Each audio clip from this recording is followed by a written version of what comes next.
Hello, this is Marcus Löning speaking. I'll be your moderator today for this session, and welcome to all of you. Great having you here.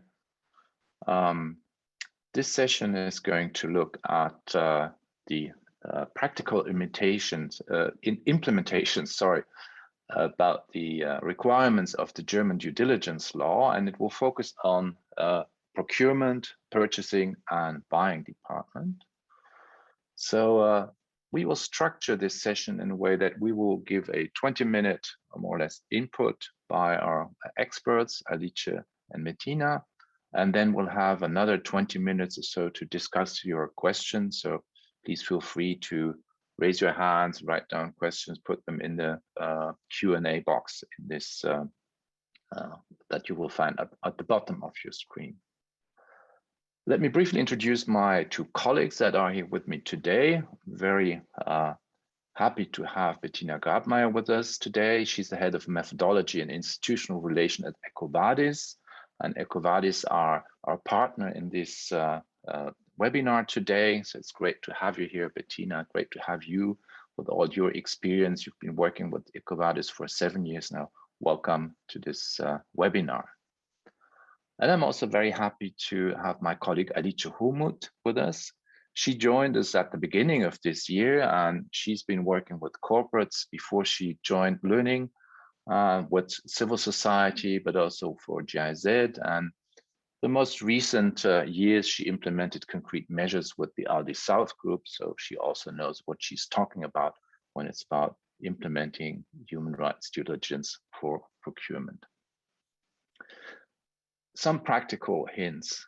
We're going to share a short poll in the middle, and it would be great if you could participate.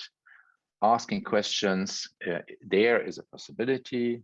Upvote questions so we know what to focus on. You can also always ask questions live. Just raise your hands and we will unmute you.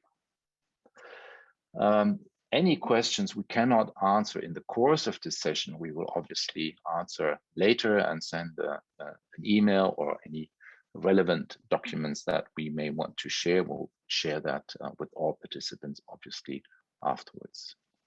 So what we would like to do is we would like to start with a small poll, which will ask you whether you're a buyer, procurement, purchasing professional, or from some other department.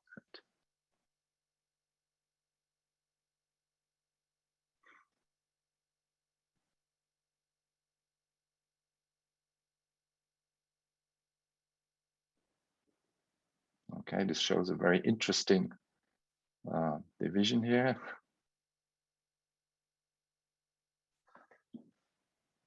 Okay, great. Thanks a lot. That's a very interesting first impression of the audience we have today.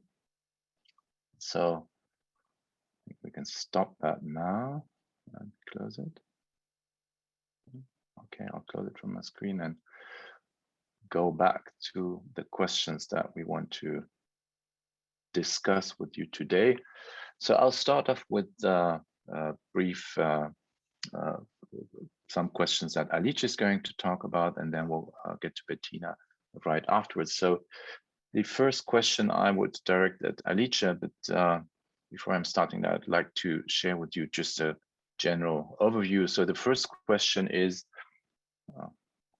Alice, what this means, what the German due diligence law means for procurement. And before I'll pass the floor on to you, let me just give a very rough oversight to our audience what the German due diligence law actually means. It is the transposition of the UN guiding principles into a German law, and it requires what most UN guiding principles adopting laws are actually requiring. It asks companies to have a systematic human rights due diligence implemented, containing the elements that you can see on these slides. They're always a bit different in the different laws that we know, but the core is always the same. It's always about establishing responsibilities. It's about formulating a policy statement, which should be signed by the board. And then there's the core of the whole thing, which is conducting a risk analysis, implementing measures that will prevent or mitigate risks or things that have been happening, you need to take remedial action, and you need to set up a complaints procedure. And obviously, as laws usually do, they ask you to document and to report publicly. So this is the German law. Similar laws you will find in other countries, and a similar law is discussed at the EU level. And what's the answer to that law? The answer for corporations really is what you're going to see on the next slide, is to set up a due diligence system following the OECD guidance for responsible business. It reflects the same points that you see in this slide. And today we're going to look specifically at the questions that are relevant for procurement. So we're not going to look at the whole system and how to set it up. If you have any questions about that, please come back to us or send us an email. We're happy to explain how to develop that. Today, we're going to discuss what this actually means for procurement. Here you see the due diligence process, what it should look like once it's done. It reflects the same points I just mentioned before, but not all of them are actually relevant for procurement. Procurement is actually mostly focused around identifying and mitigating risk, and also to some extent on the monitoring and tracking of the implementation. So Alice, if you look at that risk, and from your experience working with Aldi South, but also working with our clients, so what you say are the core issues for procurement? Mm-hmm. Yes, thank you, Marcus. First of all, maybe let me remind the audience of what the Lieferkettengesetz or the supply chain law expects also from the purchasing function, where in the law it says that. And as you mentioned, the risk management system is really at the heart of any supply chain law compliance efforts. And Section 4 of the law mentions that this human rights risk management must be enshrined in all relevant business processes, which of course also include the buying department. And we will look at in detail at how that can be achieved. First, though, I would like to quickly remind us of some of the human rights provisions that this law also includes, which are the prohibition of child labor and forced labor and discrimination, the provision of sufficient operational health and safety, freedom of association and collective bargaining for workers, as well as, for example, the payment of adequate wages, amongst others. So within their risk management system, companies need to first understand if and how they run the risk of negatively impacting any of these provisions, with the help, as you said, of a thorough risk analysis, and then implement measures to prevent or minimize these risks in their own operations, but also in their supply chain. And in more detail, the law tells us that appropriate preventative measures in own operations, for example, include the development and implementation of procurement strategies and purchasing practices that help to prevent or minimize risk.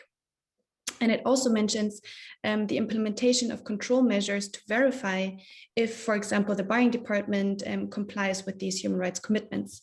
So that's kind of the first dimension.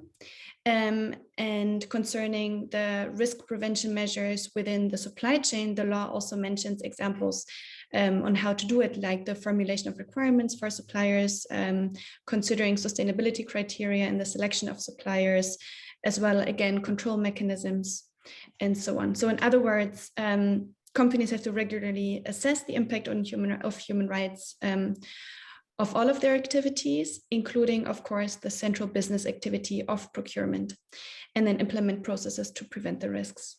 And I think now we can go really into the specifics, but let us know if any of you have more general questions on the implementation of the law and how to set up an appropriate management system in general. So that we can also... Yeah, sure. Yeah. Alice, there's one question by Mathieu, so maybe let me just briefly answer. He's asking, could you give a very brief overview of the actual situation of human rights due diligence legislation at the EU level? It's what I can say is that the EU Commission says they will present a draft probably on the 27th of October. Beyond that, anything would be speculation. There are some hints in what direction it could go. basically what you can assume, Mathieu, is that it will go in a similar direction as the German law. It will actually touch upon the same core topics, and it will probably regulate the same core topics, and then have some variations about the scope and other topics. But setting up a structured due diligence is certainly also going to help you meet the standards that a possible EU law is going to require. So sorry for deviating from our topic. So Alicia, you just said that you wanted to focus now on how the buying impact of how buying actually impacts human rights specified in the Lieferkettengesetz. Exactly. But first of all, we have another small poll that we prepared. Oh, okay. To ask the audience how important they think that the role of procurement or buying or purchasing, I mean, everybody has a little bit of a different name for it, how influential you think this department is in implementing the human rights due diligence law in Germany. And I'm quite curious because we've heard quite different views on this.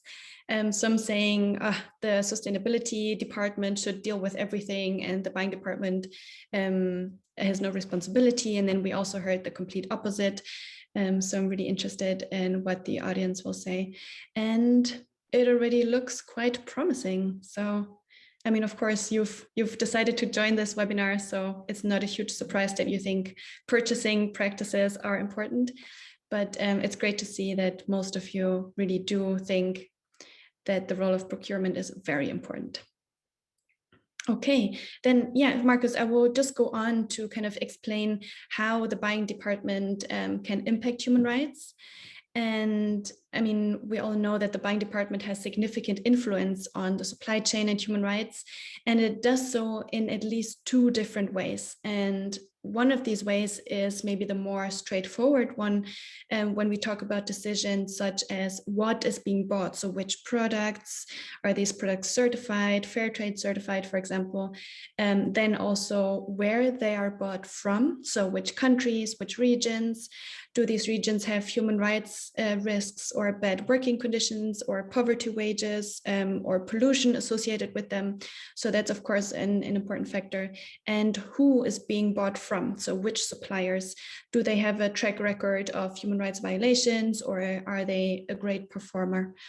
So that's the one part, but then there are also decisions which have a more indirect influence, let's say, which refer to the how things are being bought, the purchasing practices in the classical sense. And this can include what kind of relationship with your business partners you have. Is it a long-term and trustful relationship or a high fluctuation and low transparency relationship, which might have an impact on the planning security for the suppliers and long-term implications for working conditions? And similarly, there's the question if, for example, you tender the same product every month to a different supplier, or if you have long-term agreements that allow for better planning and stability again for the supplier. And another classic that I would like to mention is if you place orders on very short notice, or if you change the product requirements at very short notice, which then might lead to pressures in the supply chain and in turn might lead to overtime for the workers, to unauthorized subcontracting of parts of the order or the whole order to facilities with poorer conditions, or even an increase in temporary workers in general in your supply chain, leading, of course, to more precarious employment and living conditions. And one example that is sometimes a little overlooked is also responsible disengagement. So it's not only how you engage, but also how you stop engaging. So how to responsibly cease business with either a specific supplier or with a region or country even, when we think about conflict zones. So it's not always so easy to determine the pros and cons. And there are a lot of more examples, but yeah, there's much more that we can cover now. But feel free to pose your questions also in the Q&A or write to us. Thanks, Alicia. There's a couple of questions already in the Q&A queuing up, so to say. But maybe you could just briefly elaborate us on what practical steps companies and especially procurement can actually take to tackle the issue. Sure, that's of course the hardest and most exciting part, I find. And I found a telling cartoon online. I'll give you a few seconds to have a look at it. It's not mine, so if anybody owns this, let me know, but I didn't find the source. So we know this is a difficult topic, but in fact, the buying department, as we established in our poll, can do a lot. And there are different dimensions here again of what they can do. So on the one hand, we have the how to buy, the purchasing practices. And here the companies and the buying departments can analyze their purchasing practices and their impact on the supply chain, including, going into dialogue with their business partners and other stakeholders. And then based on this analysis, they could implement improvements such as having a policy or guidelines on better purchasing practices for each step, the tender stage, the order placement, lead times, payment conditions. So there's a lot of areas that you can work on. And on a more personal note, maybe buyers also have to be incentivized to choose more sustainably. For example, by including human rights KPIs into their personal assessment scorecards, which might even be linked to payments and bonuses and so on. So I think that also helps a lot. And of course, a classic is providing training and awareness raising, because much of this, what we're talking about, is also a change of culture and company values, as we see here in the cartoon. That you can stop sharing. Thanks, Sarah. And on the other hand, so this is like the purchasing practices, the how to buy. And then on the other hand, we also have, of course, the supply chain dimension, which is the where and who you buy from that we talked about. And here it's crucial that you analyze your supply chains to get transparency on who your suppliers are. You analyze the risk for the sourcing countries, the regions per product, category, raw material, production method, depending on what you sell and what is important. And we've also seen that the restructuring of supply chains to have less suppliers and longer relationships can really increase your influence and leverage that you have on the supply chain, and can also help you as a business and with resilience and stability. And we have quite a few clients now that have really cut their supplier pool, maybe even to a third of their original size. Yeah, and then set up the classical risk management processes that we talked about, creating requirements, assessing your suppliers, and so on. But what is really crucial, and I would like to stress this as my last point, is to integrate the human rights risk management process into the buying process to ensure like long-term success. And including sustainability, for example, as an important criterion for buyers next to price and quality is, of course, not an easy step, and it must come from the top management, but it will really ensure that the business strategy is really aligned and the sourcing strategy. And you can support these decisions also, or decision-making by the procurement department by providing data on suppliers and supplier performance, for example, during the tender stage, just to ensure that the buyers choose not only the lowest price, but also the lowest human rights risk. And you could make sure that bad suppliers and high risk suppliers are excluded, and the good ones are rewarded with more business and long-term perspectives to incentivize kind of supply chain law conform behavior. And again, yeah, there's much more to it, and we can of course also support to implement all these different dimensions. Yeah, just get in touch. Sorry, I overstepped my time. Alice, thank you so much. But you touched on something that's really important: is assess suppliers, and that's where I'm coming to Bettina, because that's the focus of what EcoVadis are doing. So. Bettina, could you explain to the audience that this process of evaluating the risks connected to suppliers, that's very complex and it requires a lot of data. Could you explain how that works? Yes, absolutely. And you're right, there's a lot of complexity that goes into that simply because supply chains, especially global supply chains, are complex. So when we look at assessing the sustainability performance of suppliers to understand, do they meet our expectations or not? There are a few challenges to keep in mind. And so here on this slide, this describes the typical situation that we see in global supply chains. On the one hand, we have the requesting companies, so the buyers, for instance, who are impacted by the German Act and who want information from their suppliers on their environmental and social practices. How to approach this, on the other hand, can be a challenge because, first of all, it's time consuming, especially if you're attempting to do this in-house. Buyers have a lot already on their plate, looking at price, quality, timing. So if they have to integrate sustainability requirements on top of that, that's almost another job for which they might not necessarily have the expertise. And then finally, looking at the sheer volume of suppliers, you have to look at how you can scale this approach. And that's just on the buyer side, because looking at suppliers who then have to answer those requests for information, they will often get a lot of questionnaires, never the same one. So depending on the buyer, it might be a different focus. Once they have invested in providing this information, it often happens that they will not get any feedback. So they're not sure how this information was then used.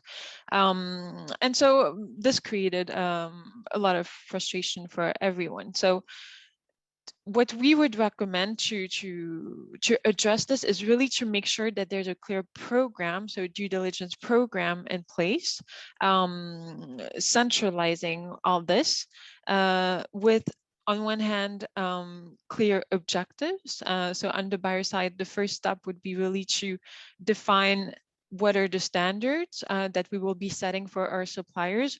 What do we want to see? And then also defining responsibilities. And so with the poll, we saw that most of our audience thinks that the procurement function is really important in the implementation of the due diligence approach. And I can only echo that. And from our experience, even if it calls for collaboration between sustainability departments, compliance departments, and the procurement function, buyers are really at the front line. So if they are not involved in the approach, it's very likely that this will not be successful because they are the relationship owner with the suppliers. So that's a few things to keep in mind. And then, and Alicia already mentioned it, it's really about focusing on a risk-based approach. And so if we go to the next slide, here we have an illustration of how a company should look at due diligence in its supply chain. And here really the key message is that based on the risk analysis, which is really the foundation of the due diligence program, companies will then focus on different mechanisms or engagement actions with their suppliers. So not all suppliers should be engaged in the same type of approach.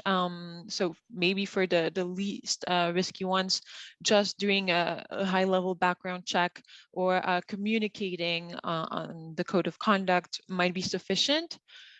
Focusing then on the risk areas is more efficient to then implement and deploy something like a rating program to understand, okay, how is this specific suppliers addressing human rights issues, environmental issues?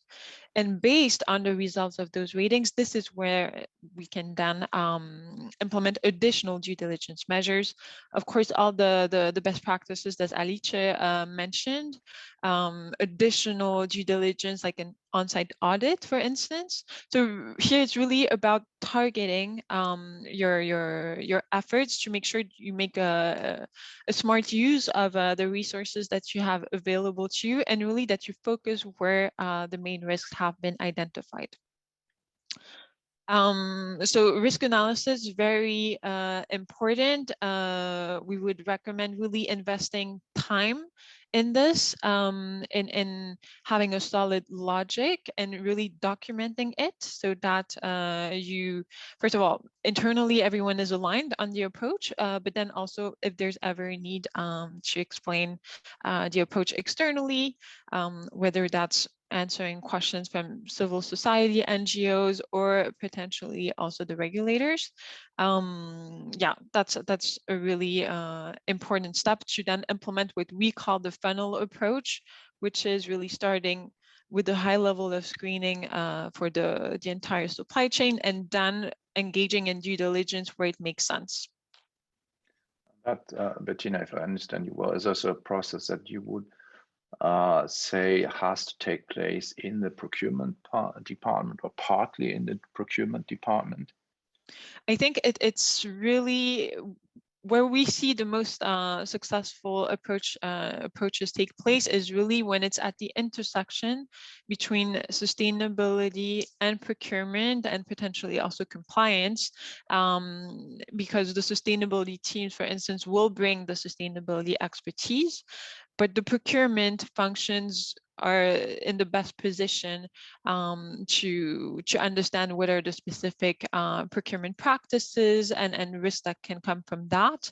And they also know their suppliers best. So we would not recommend having the sustainability department, for instance, take over that entirely without involving the procurement functions. Yeah, I think we're very much on the same page there. That's also something where we believe it's an important step to have the data, for example, that you're providing and treat them in the way that also procurement people who are not experts on human rights risks can understand and can work with these data. Mm-hmm. Absolutely, yeah, and I think we also talked about how this data can be integrated in the procurement processes, and that's, I think, a key point. Just having access to data, generally speaking, is a complex topic, especially, again, for global supply chains or even global organizations that might have to collect data from their decentralized procurement teams.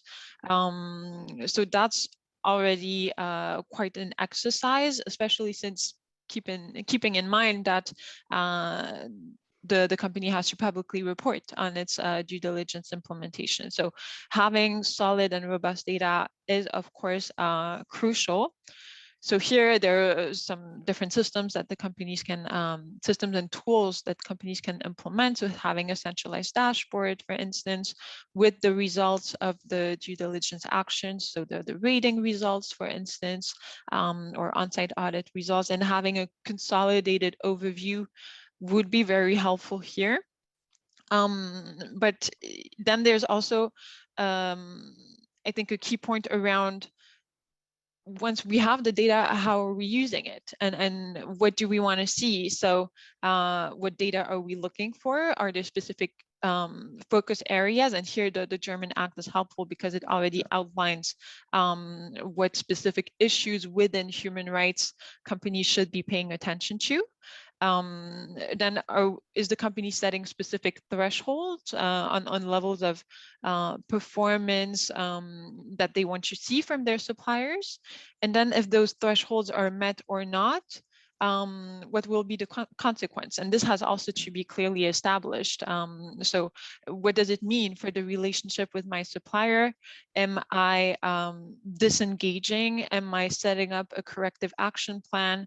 Am I setting up a reward program? That's also something that we tend to forget, but how do we positively recognize suppliers that are more advanced, that are very serious about their environmental and social program? So yeah, this should be clearly defined as well. I think that's a very important point. That's also something that we help companies establish, is a system of consequences, that if you have the data and you have a risk scoring, that people in procurement know what to do. So what's the follow-up? If you have a high risk score, for example, do you trigger an audit, or is a self-assessment good enough, comparable to the pyramid that you were showing? So what classification of the risk triggers what kind of action and what kind of follow-up?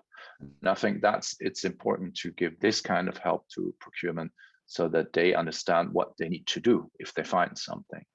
Absolutely, and this should also be harmonized throughout the entire organization, so that it's mirroring the global due diligence strategy. So let's move on to the questions that we're getting. Thanks a lot, Bettina. Thanks a lot, Alicia, so far. We have a couple of questions here, and I'll just read them out so that we can be sure that we're answering the right thing. One of the questions where I believe is that the German due diligence law is not helpful is addressed by Julia. She asked, can you please clarify the supplier scope? Do companies need to conduct due diligence with indirect suppliers? If so, how far into supply chain? So who would like to give a brief and precise answer to that? Bettina, Alice. Sure, I can go ahead. And the supplier scope within the German law is quite limited from a human rights due diligence perspective, because the German law says that direct suppliers should be in the focus of your due diligence activities. However, from, as I said, a due diligence and UNGP perspective, we would also like to suggest to all of our clients to really do or use a risk-based approach and a human rights risk-based approach. So that means that you do a risk assessment of your whole supply chain as much as you know about the countries that you're sourced from and about the products and raw materials and so on. And then based on that, focus on the high risk areas and suppliers. Of course, a risk screening of all your suppliers or all your direct suppliers is a first step, but you should not stop there. But it's always like an iterative process. So you can start with the direct suppliers, and then once you have a better understanding also of the risk, you can always go further. I think, yeah. Thank you, Alice. Anything you would like to add, Bettina, to that? Otherwise, we'll move on to the next question. All good from my side. Okay. So the next question is from a different Julia. It's which tools or database should we use to find out which countries are critical? So that's maybe a question to Bettina. Sure, I can take this one. So here it depends what you're looking for exactly. There are some benchmarks or sources available that some NGOs, for instance, will put together. So we can, after this webinar, share some sources with you. But basically here, it will also depend on the criteria that you're looking at in your risk analysis. So again, here the German Act is already providing some guidance on the issues that should be focused on, and then depending on the issue, there are either some tools. So for instance, we at EcoVadis, we have a risk mapping tool. There are other service providers out there who also provide a risk analysis, but then even looking at NGOs or trade associations who in some cases will also have guidance available to their member companies. Yeah, that's something that could be leveraged. We also have we're using a country risk register, for example, because that's usually the first step for a company to say, where am I sourcing from? You know, what's the general risk attributed to a specific country? Then from there, you move on to look at the sector risk, and then you look at the specific supplier risk. So there's different sources, as Bettina was saying, and we've compiled most of these sources in a country risk register, which will also give you a very quick overview. So the next question is, how can human rights violations be assessed or analyzed as a risk? Classical risk elements such as likelihood and occurrence and amount of damage do not fit very well. So who wants to give Julia an answer to that?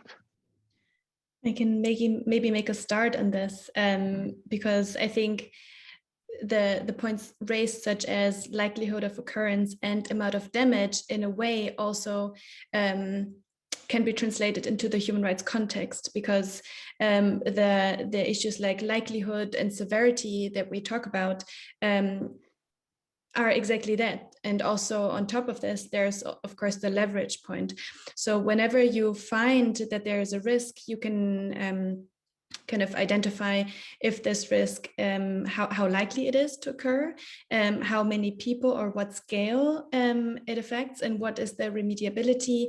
Can it be offset or stopped easily, or is there irreparable damage being done? And then depending on all of these factors, you should decide whether to act straight away if you have a very strong responsibility, or if it's okay because it's not super likely to happen, pollution, or because the damage or the severity is not so high, you can also then, depending on these criteria, change your actions and adapt your actions. Yeah, and maybe if I can add to that, I would also agree with what Alicia said, meaning that for certain industries and certain countries, we know, for instance, that there's a higher risk of forced labor, just to give you an example. So here we do have that component of likelihood, or likelihood of risk. So that goes back, I think, to our previous questions, which was about the risk sources. Again, NGOs on the ground have been doing a lot of work trying to document the likelihood or the scale of the risk in certain countries and industries. Thank you. So now the next question is by someone doesn't want to share his name. He or she is asking how to implement the environmental provisions of the German law in procurement. So that's a very good question. And yeah, it's quite exciting to see that there's also been new developments in terms of if an intact environment is actually a human right, and we see quite a few developments in that direction. So I believe that looking at for example, pollution and all of the environmental efforts or situations that can also impact the human rights situation on the ground of communities that are affected, maybe communities around a factory that is polluting the water. So all of these environmental dimensions of the law that have a connection to human rights are, of course, also super crucial to be implemented, and should be treated as relevant as the other human rights that are mentioned. And the how, the implementation, I think it's similar to also if you do a risk assessment, to not only include the classical human rights topics, let's say, but also the environmental parts. So I think the approach is not so different. Yes, I completely agree. And actually, that's something that's been highlighted also in the discussions around the European directive, the lack of clear guidance around environmental due diligence. So it's a concept that's well known for human rights with the OECD guidelines, the UN guiding principles. We don't have an equivalent, at least for now, on environmental due diligence. But I think that laws like the German Act, for instance, by expanding the scope a little bit of human rights to public health considerations, and also an explicit reference to mercury use in products or persistent organic pollutants, is showing us, in this case, what companies should be focusing on, but that it can be embedded in the overall due diligence approach of the company. So like Alicia mentioned, for now, what we would recommend is mirroring the due diligence approach as much as possible, focusing on those environmental issues.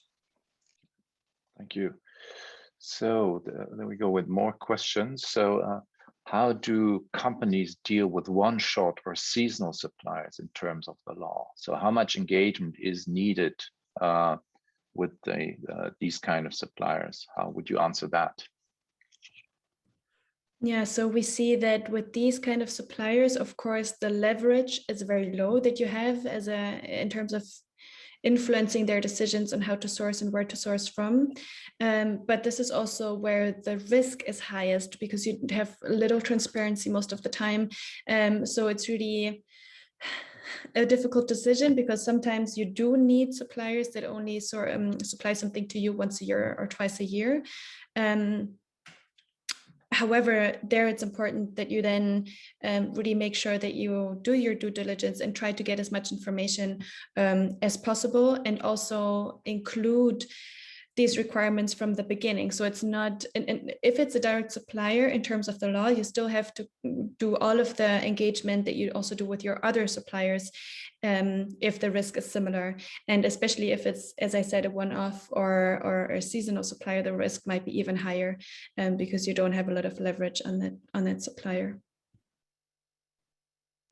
Yeah, and maybe something to add here, and Alicia touched upon it, is also about when do you engage, at what stage of the relationship do you engage, and for instance, regarding the ratings that we provide to our customers, this is something that our customers will use either during the relationship or even before starting a relationship. So some of our customers have used ratings as part of the RFP process, for instance, and 10%, 15% of the RFP score will be based on the rating results. So that's a way, for instance, to ensure that even before starting to work with a supplier, sustainability requirements are considered.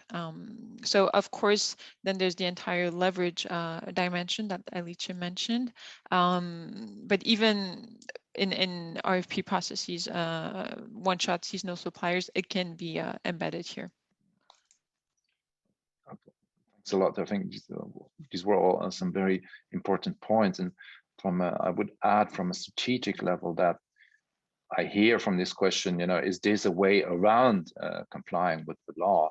I would certainly not use it, because I mean, anyone, especially BAFA, that will control the reports of the companies will see what kind of supplier strategy a company has, and it will draw conclusions whether that is a responsible strategy in line with the law, with the spirit of the law or not. So I think it's a fine line you need to walk, and I very much like the answer of including the sustainability request in the RFPs already. So the next question is again from the anonymous person saying, how can companies with thousands of supply chain numbers adequately optimize supply chain structures according to the law? So that is the question going at prioritization of risks and risk clusters. And it certainly goes beyond the provision of the law that you only have to look at your first tier supplier. So anyone wants to answer that one? Yeah, but some companies might even have thousands of suppliers, even on the first tier, or like as direct suppliers. So I do believe this is a very important factor. And as we said, risk analysis is always the first dimension that you should look at, and then you go, as we said, if you have, depending on the risk, then depending on the country where you source from, and depending on the product, how it's made, and so on, what raw materials it includes, depending on all of these dimensions, you can choose to start with some of the suppliers or some of these supply chains that seem to be most high risk, and then work your way through all of the suppliers. And a restructuring of the supply chain and of the supplier base will naturally happen, because first of all, of course, it makes sense to kind of look at your supply chain at your strategic suppliers first, and then kind of restructure your supply chain, and then assess the suppliers over a few years, and maybe then only work with the strategic suppliers that also have a good performance. And if we speak about these huge numbers of suppliers, I think it's not really viable to do an audit with all of them. But here again, as Bettina mentioned, the EcoVadis, for example, has a good solution to cover a big number of suppliers, let's say superficially, because you don't actually go and verify on the ground what is going on. But it still really helps you to already assess the risk, even if you have huge amounts of suppliers. I think it goes back actually to the little cartoon that Alicia was showing about reviewing how we do business. And I agree that probably naturally the supply chain will be restructured, because if we're being very honest, a due diligence approach is more compatible with long-term supplier relationship, collaboration, working together on improvements, and that's a model that is harder to implement with very short-term relationships, one-shot suppliers. So for a company that is serious about doing due diligence and helping the supplier improve, because this is really what it is about, then I think naturally the focus will shift towards more collaboration. Great. Well, thanks a lot to both of you. So now as the time is drawing to an end, so the time is actually up already, and we still have a whole bunch of questions out here. There's two things I can say about the questions is that we're going to send you an email trying to answer your questions to all of those that have asked directly. We're also going to send a follow-up email with the recording, with the link to the recording of this webinar. So from something doesn't work here as it should. Sorry about this. So what I would like to say towards the end is that there are a lot of questions about different aspects of the law, and someone was asking, you know, it's not only about could you talk more about the how to. Unfortunately, 45 minutes are only 45 minutes, so we touch on a lot of different aspects. I think the most important how to is do take a systematic approach. If you start looking into all the different detailed questions without a systematic approach, you're most probably going to get lost. So it is important to establish a management system that will cover the whole process, that you integrate, as was pointed out, just that you integrate other departments, that you exchange information with others in your company, and that you then move ahead with a structured risk management system. We're happy to, of course, answer more questions. We have, I think you've seen Bettina's email and you've seen Alice's email. So feel free to send us emails and ask more questions. And it was great having all of you. And thank you very much again to Bettina and to Alice for preparing this, for running this, and for answering all of the questions that came from the audience. So thank you very much and have a nice afternoon. Thanks. And thanks to Sarah in the background for the technical support. Absolutely.